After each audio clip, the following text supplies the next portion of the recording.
All new at 6, we're getting brand new body cam video of Sebastian County Sheriff deputies sweeping the hallways of Mercy Hospital in Fort Smith after yesterday's lockdown. It was triggered after 34-year-old John West went into the hospital just before 11 yesterday morning and ran past security. West was later found hours later hiding in a small box in the corner of an educational room with a water pistol that had been painted to look like a real gun.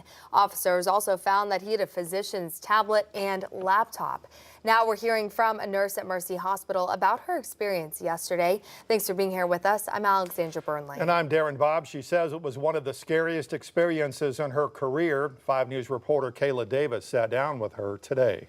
Lisa Myers, an adult intensive care nurse, says while she's thankful no one was physically harmed, she's mentally and emotionally traumatized. She says she recalls Mercy taking her and other staff through a training about a year ago to prepare for something like this, but never thought it would actually happen. On Monday, Fort Smith law enforcement responded to reports of an armed man at Mercy Hospital. Police say 34-year-old John West carried a toy water gun painted black, triggering a hospital-wide lockdown. Nurse Lisa Myers tells me it was one of the scariest moments in her career. It just was horrific, and it just went on like for over 2 hours. Myers tells me when the alarms first sounded, she initially thought it was a drill, but soon realized it was serious. She says she did her best to barricade the door with medical machines and a trash can. Myers, along with a fellow nurse and a nursing assistant, hid behind a wall. She says she told her patient's family to hide below the bed. She and I sat in one corner, and then there was a window in this patient's room. We saw all the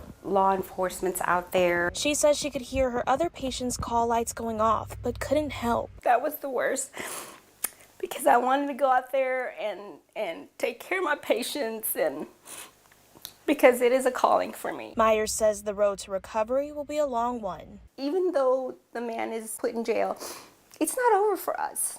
You know, the trauma will continue, and for how long? A very long time. And so many of us affected, and I just want to make people remember to be vigilant and be aware of their surroundings. Mercy Hospital sent 5 News a statement saying the health, safety, and well-being of our patients, their families, and our co-workers remain our top priorities. We are helping our co-workers in the aftermath of this unsettling event through spiritual care support and Mercy's Employee Assistance Program. Myers says she's already called that number last night from the Employee Assistance Program for support. In Fort Smith, covering news where you live, Kayla Davis, 5 News.